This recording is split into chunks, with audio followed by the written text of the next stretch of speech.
Assalamualaikum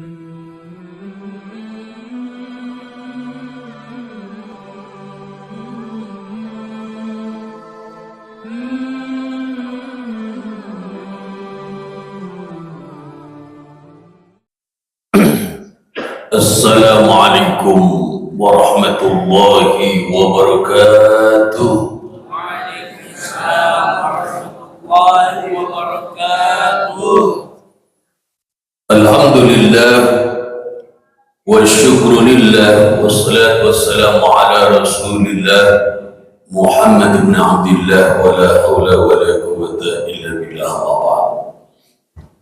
Para alim, para pengurus masjid At-Thayyibah yang memuliakan, bapak-bapak, ibu-ibu, para jamaah, calon ahli jannah semuanya. Adanallah wa iyyakum ajma'in. Alhamdulillah kita dianugerahi Allah umur panjang, kembali bertemu dengan bulan Sya'ban sebelum kita masuk bulan suci Ramadan. Para jamaah yang mulia, sebagaimana kita ketahui, kalau di bulan Rajab adalah bulan turunnya perintah menunaikan ibadah sholat 5 waktu. Ternyata kalau di bulan Sya'ban itu adalah bulan kita diperintahkan untuk berselawat kepada Nabi kita Muhammad sallallahu alaihi wasallam. Sayyid Muhammad bin Alawi Al-Maliki dalam kitab beliau Mada fi Sya'ban, beliau menyebutkan wa min mazaya syahri Sya'ban annahu alladhi nuzilat fi ayatus salah ala Rasulillah sallallahu alaihi wasallam.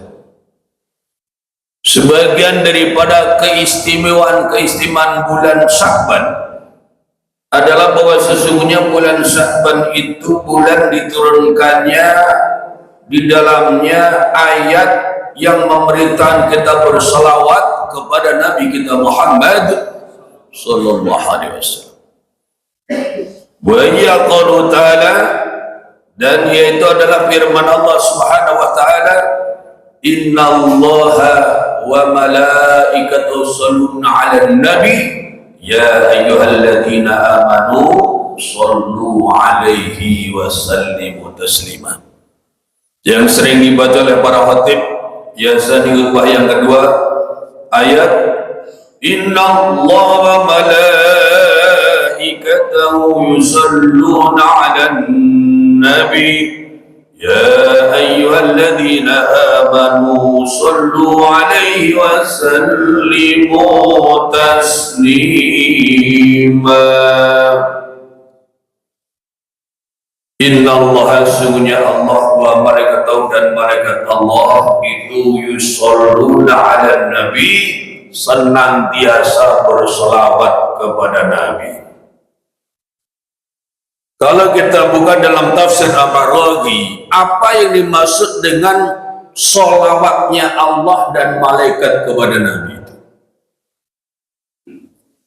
Innallaha wa malaikatahu yusholluna 'alan nabi, as-salatu minallahi ar-rahmatu wa minal malaikati al-istighfar. Jadi ketika kita membaca ayat innallaha wa malaikatahu yusholluna 'alan nabi, sesungguhnya Allah dan malaikatnya berselawat kepada Nabi. Selawatnya Allah kepada Nabi maksudnya adalah ar-rahmah minallah. Allah Subhanahu wa ta'ala menganugerahkan rahmatnya kepada beliau Nabi kita Muhammad sallallahu alaihi wasallam. Wa minal malaikati al-istighfar, sedangkan selawat dari malaikat maksudnya adalah al-istighfar, permohonan ampun untuk Nabi kita Muhammad sallallahu alaihi wasallam. Wal makna kama qala Ibnu Abbas radhiyallahu anhu, maka makna daripada ayat ini sebagaimana yang dikatakan oleh Sayyidina Ibnu Abbas sebagai ahli tafsirnya sahabat. Beliau menuliskan innallaha yarhamun nabiyya wal malaikatu yad'una lahu wa yatlubuna lahu al-maghfirah. Sesungguhnya Allah Subhanahu wa taala senantiasa mengasihi dan menyayangi Nabi kita Muhammad SAW, sedangkan malaikat senantiasa mendoakan dan memohonkan untuk beliau ampunan daripada Allah Subhanahu wa taala. Para jamaah yang mulia, oleh karena itulah kita sebagai orang-orang beriman diperintahkan, ya ayyuhalladzina amanu shollu alaihi wasallimu taslima. Orang-orang yang beriman, berselawatlah kamu sekalian dan sampaikan salam olehmu sekalian dengan sebenar-benarnya mengucapkan salam kepada beliau Nabi kita Muhammad sallallahu alaihi wasallam. Oleh karena itulah para jamaah yang mulia, di bulan Sya'ban ini mari kita bersama-sama mencanangkan diri kita untuk lebih bersungguh-sungguh lagi dalam beribadah sholawat Nabi ini. Karena ini ibadah yang ringan tapi besar nilainya, sayangnya banyak yang pada mengabaikan. Contoh, kalau ada mendengar nama Nabi disebut, banyak yang berdiam diri, padahal mestinya kita segera berselawat. Mestinya begitu kan benar, Nabi Muhammad langsung otomatis sallallahu alaihi wasallam. Tapi masih banyak di mana-mana dengan nama Nabi disebut, sepi nyenyet kalau kata orang Jerman itu. Para jamaah yang mulia, maka kenapa mesti baca selawat? Rasulullah SAW bersabda, man shalla alayya wahidatan sallallahu alaihi wasallam. Siapapun orang yang berselawat kepadaku sekali, maka Allah Subhanahu wa taala berselawat kepadanya 10 kali. Kita membaca selawat kepada Nabi, misalnya kita baca Allahumma shalli wa sallim ala sayyidina Muhammad misalnya, atau sallallahu ala Muhammad, ya, selawat yang sangat pendek yang sering disebut selawat Jibril, sallallahu ala Muhammad, sallallahu ala Muhammad, sallallahu ala Muhammad, sallallahu alaihi wasallam.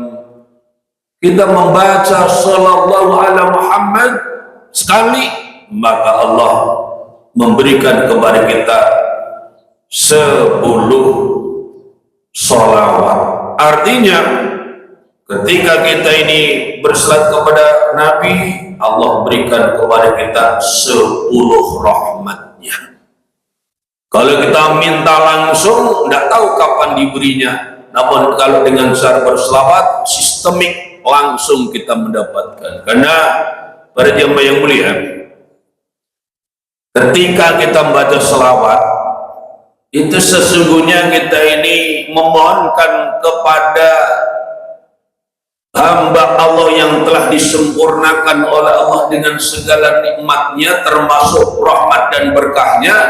Kita minta kepada diberi tambahan, maka akan meluber, akan tumpah. Itu yang kita mau dapatkan. Ada orang yang merasa kritis mengatakan begini, Pak Ustaz, orang Islam itu gimana ya? Gimana itu? Itu nabinya umat Islam kok malah didoakan terus. Lah berarti kurang dong. Kok malah didoakan oleh umatnya, dibacakan sholawat, Allahumma sholli ala sayyidina Muhammad, Allah berikan rahmat kepada Nabi Muhammad. Berarti Nabi masih kurang rahmat Allah dong? Bukan begitu. Rasulullah itu telah sempurna dengan segala nikmat rahmat berkah Allah. Kita berselawat itu ibadah karena diperintahkan oleh Allah. Innallaha wa malaikatahu yusholluna 'alan nabi ya ayyuhalladzina amanu shollu alaihi wasallimu taslima. kita berselawat, namun sesungguhnya salawat kita begitu diijabah oleh Allah, diturunkan rahmat berkah kepada Rasulullah, melimpah kepada kita. Makanya sekali kita berselawat, kita mendapatkan 10 selawat daripada Allah Subhanahu wa Ta'ala. Para jamaah yang mulia, dalam hadis yang lain riwayat Imam Nasa'i, Rasul bersabda, man shalla alayya salatan wahidatan sallallahu alaihi asra salawatin. Barang siapa orang yang berselawat kepadaku 1 kali selawat, maka Allah berselawat kepadanya 10 selawat. Wa huttat anhu asru khati'atin, dan dihapuskan darinya 10 kesalahan atau dosa. Wa rufiyat lahu asru darajatin, dan diangkat baginya 10 beberapa derajat.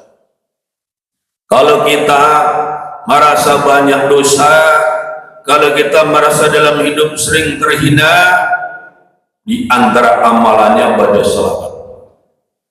Baca salawat yang benar-benar, karena Rasul bersabda, orang yang membaca salawat kepadaku 1 kali, Allah berselawat kepadanya 10 kali selawat, dihapuskan darinya 10 kesalahan dan dosa, diangkat untuknya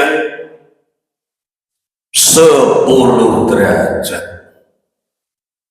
Maka para jamaah yang mulia, kalau di pesantren Lirboyo, pengasuh pesantren Lirboyo itu pesan betul kepada segenap asatid dan santri Lirboyo, amalan sholawat sehari paling tidak 1000 kali sallallahu ala Muhammad, sallallahu ala Muhammad, itu 1000 kali.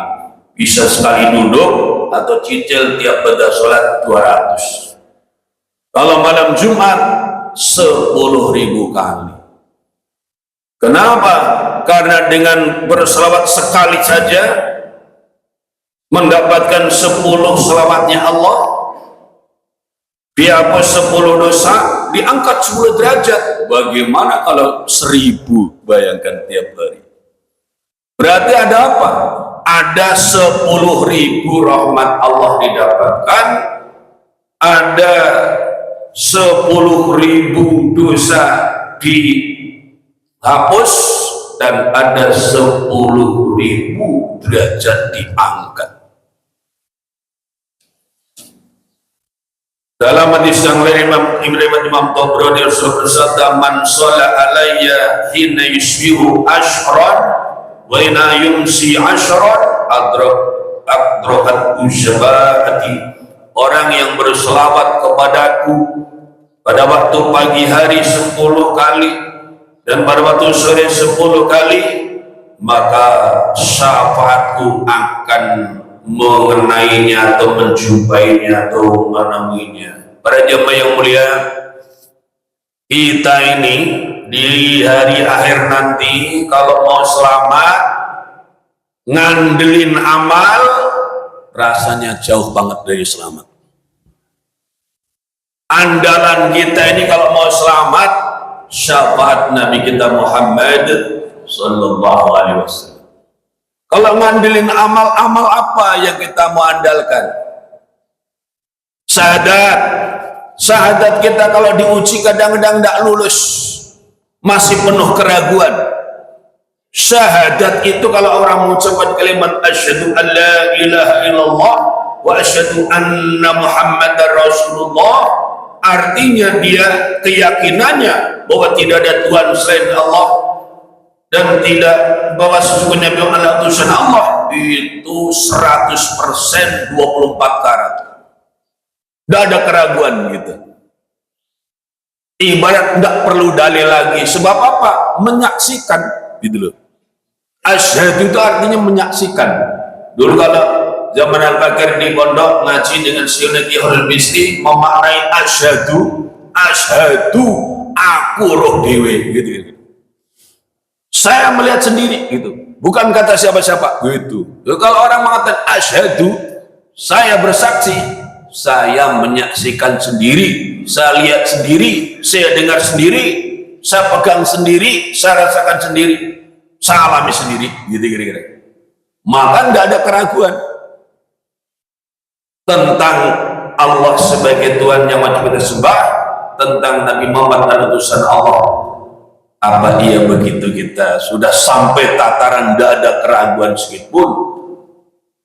Sholat, ngandelin sholat kita, dengan sholat kita akan selamat kan gitu. Orang kalau mendirikan sholat, maka sholat akan menjadi lahu burhanun wa najatun yaumal qiyamah, menjadi tanda bukti keislamannya dan menjadi cahayanya ataupun juga keselamatan di kiamat. Alhamdulillah. Namun kalau kita ngaji, misalnya yang sedang dikaji di Al-Mu'aid sekarang kitab Nasridiniyah, Masya Allah, kalau ada orang disebutkan ini, ada orang beli baju misalnya harganya 100.000, dari 100.000 itu yang 10.000 haram, dipakai itu baju untuk sholat, maka selama baju itu yang dikenakan sholatnya belum diterima oleh Allah Subhanahu wa Ta'ala. La haula wa la quwata illa billah. Orang sholat kalau dari sisi sah tidaknya itu ilmu fikih. Kalau syarat rukun dan sunnahnya ditunaikan dengan baik, sah sholatnya. Tapi kalau ditanya terima atau tidak, urusan lain lagi. Ditanya tentang kehusuannya, keikhlasannya, dan ternyata juga tentang apa yang dikenakannya. Kalau ada orang sholat pakai baju, sedangkan bajunya itu adalah usrut samani minal haram, 1/10 saja daripada pembeliannya itu dari harta haram, menghalangi diterimanya sholatnya. Itu kalau baju yang nempel di luar. Gimana kalau makanan minuman yang masuk ke dalam rongga badan, kemudian mengalir dalam darah, kemudian menusuk di antara daging-daging dan urat-urat. La haula wa la quwata illa billah. Ini ngomong-ngomong, ada ndak di antara kita zaman akhir ini rizkinya bersih betul tanpa nyampur haram? Ketika kita beli baju, ketika beli beras, beli ini dan itu, murni betul halalan thayyiban. Bayangkan. Jadi kalau kita ini mau selamat, ngandelin sholat kita, zakat kita, sedekah kita bersedekah, tapi dari rizki yang tidak halal, itu digambarkan seperti orang yang mencuci baju yang terkena najis, namun dengan air najis juga. Inna lillahi wa inna ilaihi raji'un. Bukan tambah bersih, tambah najisnya. Maka memang andalan kita itu syafaatnya Nabi kita Muhammad sallallahu alaihi wasallam. Jangankan kita, sahabat Nabi seperti Malik, ya, sahabat Nabi Anas bin Malik juga sama. Ketika Rasulullah bersabda, anta ma'amman ahbabta, engkau bersama dengan orang kau cinta, maka beliau mengatakan, fama farihna badal islami asyadda farahan min qarin Nabi sallallahu alaihi wasallam, anta ma'amman ahbabta. Kami ini belum pernah merasa gembira yang begitu dahsyat setelah mendapat iman Islam daripada mendengar Nabi bersabda, anta ma'amman ahbabta, engkau bersama dengan orang kau cinta. Wa nahibullah wa rasulah wa Abu Bakrin wa Umar wa adjanakuna ma'ahum wa idha ma'mal min abi amali. Maka aku berharap, maka aku cinta kepada Allah, cinta kepada Rasulullah, cinta kepada Abu Bakar, cinta kepada Umar, dan aku berharap aku bisa bersama dengan beliau walaupun aku belum mampu beramal dengan amal-amal beliau. Dan salah satu amalan agar kita itu bisa bersama dengan Rasulullah, di syafaat Rasulullah, adalah bersolawat pagi 10 kali, sore 10 kali. Misalnya dengan selawat yang paling ringan yaitu sallallahu alaihi Muhammad, sallallahu alaihi Muhammad, sallallahu alaihi Muhammad. Pagi pada subuh misalnya 10 kali, sore pada 10 kali. Coba kita baca bareng-bareng. Sallallahu alaihi Muhammad, sallallahu alaihi Muhammad. Mana enggak ada suaranya ini? Biar apa? Serem gitu ya, bareng-bareng. Sallallahu alaihi Muhammad, sallallahu alaihi Muhammad, sallallahu alaihi Muhammad, sallallahu alaihi Muhammad, sallallahu alaihi Muhammad, sallallahu alaihi Muhammad, sallallahu alaihi Muhammad, sallallahu alaihi Muhammad, sallallahu alaihi Muhammad, sallallahu alaihi Muhammad. Pagi ba'da subuh 10 kali, sore ba'da maghrib 10 kali. Insyaallah mendapatkan syafaat Rasulullah sallallahu alaihi wasallam. Para jamaah yang mulia, kalau kita ingin menyambung komunikasi dengan Rasulullah, selawat. Rasulullah bersabda, la taj'alu buyutakum qubura. Jangan jadikan rumah-rumah muslim itu seperti kuburan. Gimana kuburan? Nggak ada sholatnya. Kuburan nggak boleh kita sholat di kuburan.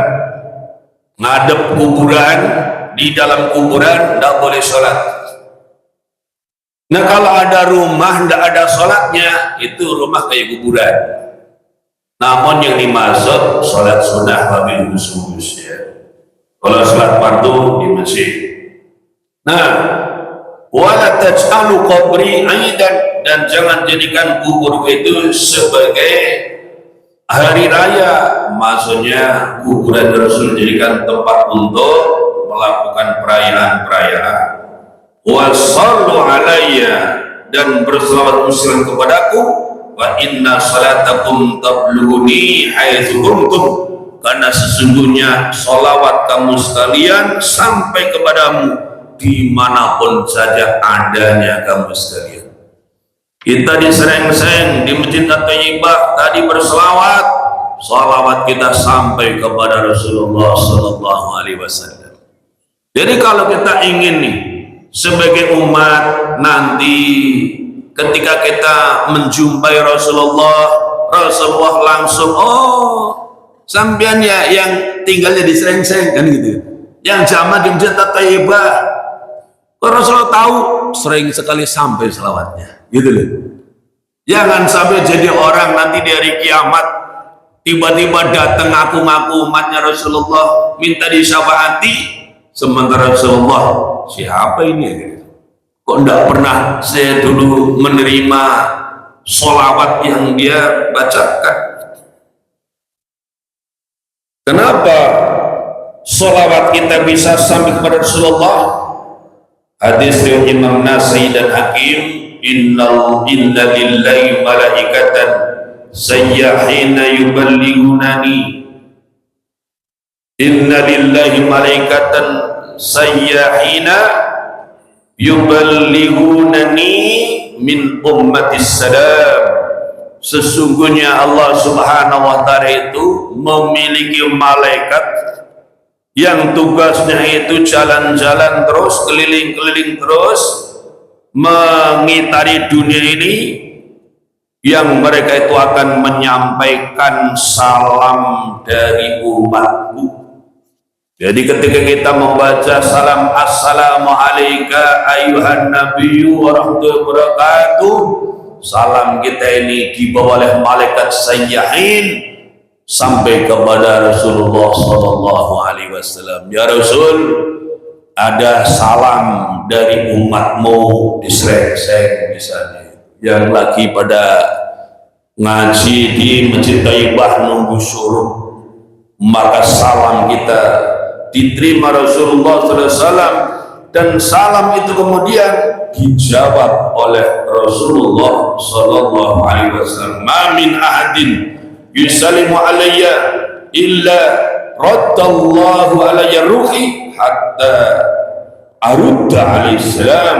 Tidak ada satu orang pun yang bersalawat yang mengucapkan salam kepadaku kecuali Allah kembalikan padaku ruhku sehingga aku menjawab salam atasnya. Para jamaah yang mulia, jadi kalau kita renungkan hadis ini, berarti Rasulullah itu sesungguhnya sekarang pun masih terus hidup, namun di alam barzah.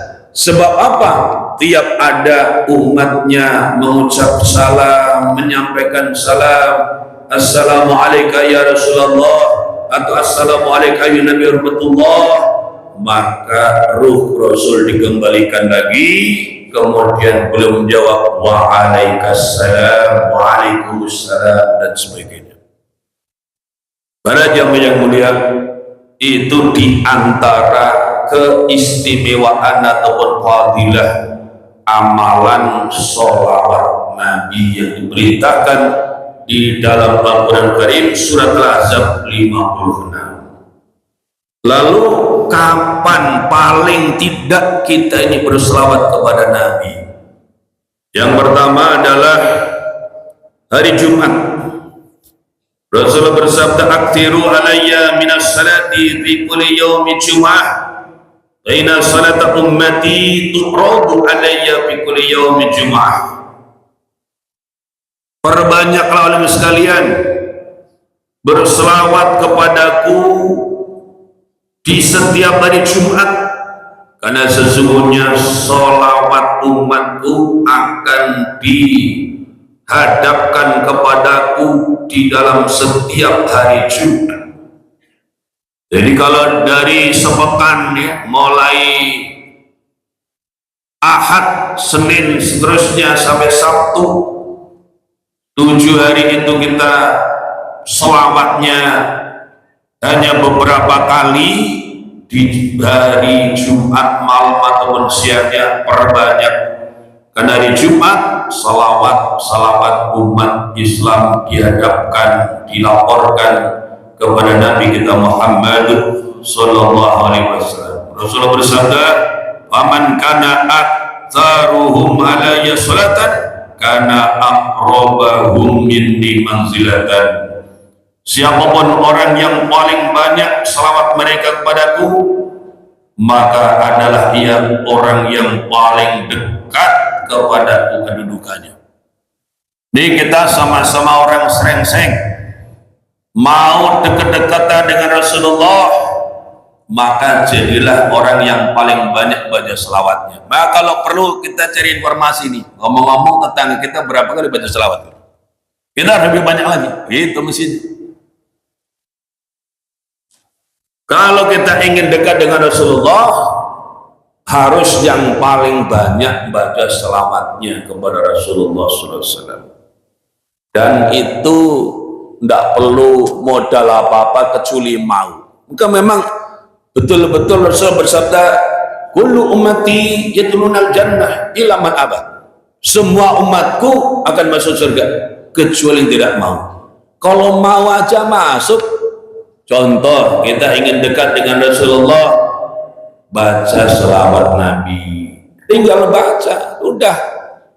Umur ya, ruh udah dikasih oleh Allah, badan saya dikasih oleh Allah, mulut dikasih oleh Allah, lidah dikasih oleh Allah, apa lagi? Tinggal mengucap aja sallallahu alaihi Muhammad, sallallahu alaihi Muhammad, sallallahu alaihi Muhammad. Kalau tidak membaca juga, ya memang tidak mau. Itulah yang membuat orang tidak masuk surga itu tidak mau. Asal mau aja masuk hari Jumat. Maka biasanya yang di masjid-masjid, terutama yang tradisional itu pesantren-pesantren salaf, hari Jumat memperbanyak baca selawat dalam berbagai ungkapannya. Ada yang baca selawat sambil membaca sirah nabawiyahnya, ada yang hanya membaca selawat saja, ada yang dibaca pakai lagu dan sebagainya. Yang penting tetap dalam ketakdiman dan kesungguhan doa kepada Allah SWT, mendoakan Nabi kita Muhammad SAW. Yang kedua, pada zaman yang mulia, nah ini yang penting sekali kita garis bawahi, kita ini diperintahkan berselawat saat Nabi SAW disebut, baik disebut namanya atau disebut kedudukannya atau gelarnya. Misalnya ketika orang menyebut Nabi kita Muhammad sallallahu alaihi wasallam atau Rasulullah sallallahu alaihi wasallam, Rasulullah bersabda, al-bahilu alladzi dzukirtu indahu wa lam yusalli alayya. Orang bahil itu adalah orang yang aku disebut di sisinya, lalu dia tidak mau berselawat kepadaku. Al-bahilu man dzukirtu indahu wa lam yusalli alayya. Orang yang bahil, yang kikir, yang pelit itu adalah orang yang aku disebut di sisinya, dia tidak mau berselawat kepadaku. Mestinya kalau dengar nama junjungan kita Nabi besar Muhammad, langsung otomatis kalau kita sallallahu alaihi wasallam, walaupun mungkin agak bersuara ataupun pelan-pelan, yang penting kita dari hati yang paling tulus sallallahu alaihi wasallam. Semoga Allah SWT memberikan rahmat kepada beliau dan juga memberikan salam kepada beliau. Misalnya mau disebut nama yaitu nama Muhammad atau disebut kedudukan beliau sebagai Rasul ataupun Nabi, sebab kalau Allah sendiri memanggilnya dengan ya ayyuhan Nabi atau ya ayyuhan Rasul, maka ini perlu dibiasakan pada yang mulia. Jangan anggap remeh. Mendengar nama Nabi tersebut berdiam diri bahaya. Berarti kita ini orang benar-benar bahil. Sekedar mengucap sallallahu alaihi wasallam, dan itu kemudian mendapatkan 10 rahmat Allah, dihapus 10 dosa, diangkat 10 derajat. Kok tidak mau? Padahal tinggal mengucap sallallahu alaihi wasallam. Coba Nabi Muhammad sallallahu alaihi wasallam, Rasulullah sallallahu alaihi wasallam. Ya, nah itu dibiasakan. Sebab Rasulullah bersabda, as-sahih qaribun minallah, qaribun minal jannah, qaribun minan nas, baidun minan nar. Orang dermawan itu dekat dengan Allah, dekat dengan surga, dekat dengan manusia, jauh dari neraka. Namun wal bahilu ba'idun minallah, ba'idun minal jannah, ba'idun minan nas, qaribun minan nar.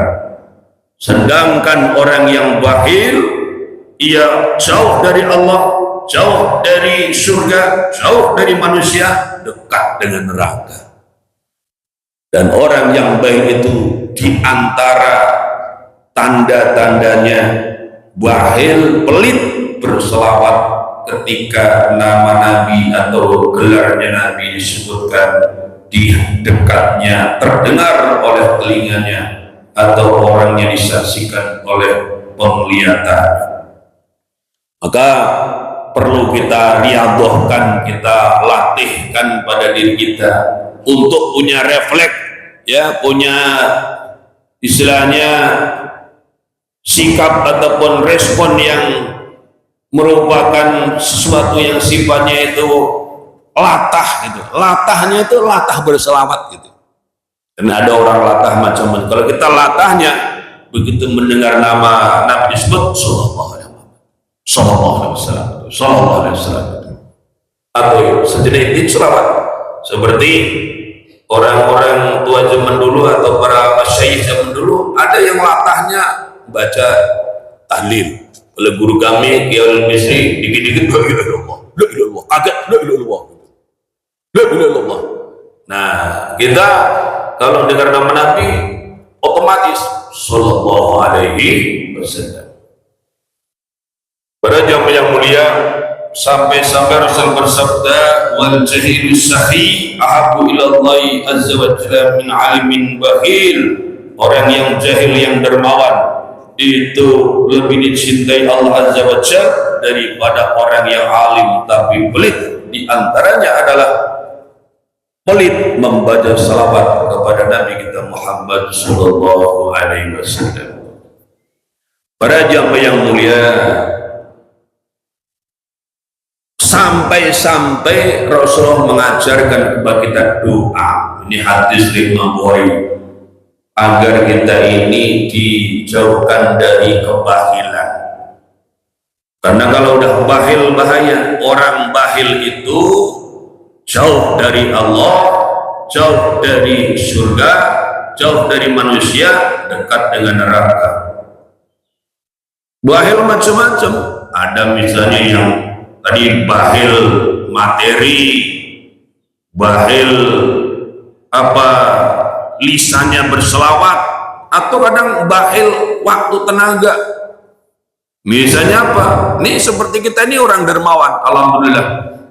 Pagi-pagi pada sholat subuh, enakan apa? Pulang ngopi-ngopi gitu deh. Wah, nyatanya santai, ngopi, makan gorengan, enak nih. Tapi kita dermawan, waktunya kita dermakan untuk apa? Memamurkan masjid, untuk menghidupkan waktu ibadah antara subuh dan isyraq misalnya, termasuk juga taqwafiddin. Masya Allah, dermawan. Kalau yang tidak dermawan, berat mengorbankan waktu yang kalau di dalam tidak ada unsur dunia yang didapat, berat. Nah, oleh karena itu saking bahayanya ini kebahilan, Rasul mengajarkan doa, Allahumma inni a'udzubika minal hammi wal hazan wal ajzi wal kasal wal bukhli wal jubni wal dhala'id dini wa ghalabatir rijal. Ada sampai kita diajarkan doa demikian, ya Allah, sungguhnya aku mohon perlindungan kepadamu dari kegalauan, kegundahan, kesedihan, kelemahan, kemalasan, kebahilan atau kekikiran, kemudian penakut, kemudian lilitan hutang, dan dikuasai oleh orang-orang. Kita minta kepada Allah Subhanahu wa Ta'ala, dan memang para jamaah yang mulia, ini termasuk khairul doa, ya, sebaik-baik doa. Imam Nidailah dalam kitabnya menyebutkan khairu ma tatlubu minum ahwatul minka, sebaik-baik yang kamu minta dari Allah, apa yang Allah minta dari kamu. Apa minta? Kita diminta bersalat kepada Nabi. Nah, maka kita minta jadi orang yang dermawan, karena orang yang dermawan mudah sekali berselawat ketika nama Nabi disebut. Berikutnya pada jam yang mulia, kita diperintahkan berselawat ketika berdoa. Kullu du'ain mahjubun hatta yusalla ala nabi. Rasulullah bersabda, semua doa, setiap doa itu masih terhijab, terhalang sampai dibacakan salawat Nabi. Makanya kita jangan sampai lupa, apabila kita doa, awali akhiri dengan salawat Nabi. Dulu pernah ada orang berdoa di Masjid Nabawi, Rasulullah menyaksikan doa, begitu angkat tangan langsung Allahumma, Allahumma, minta ini minta itu.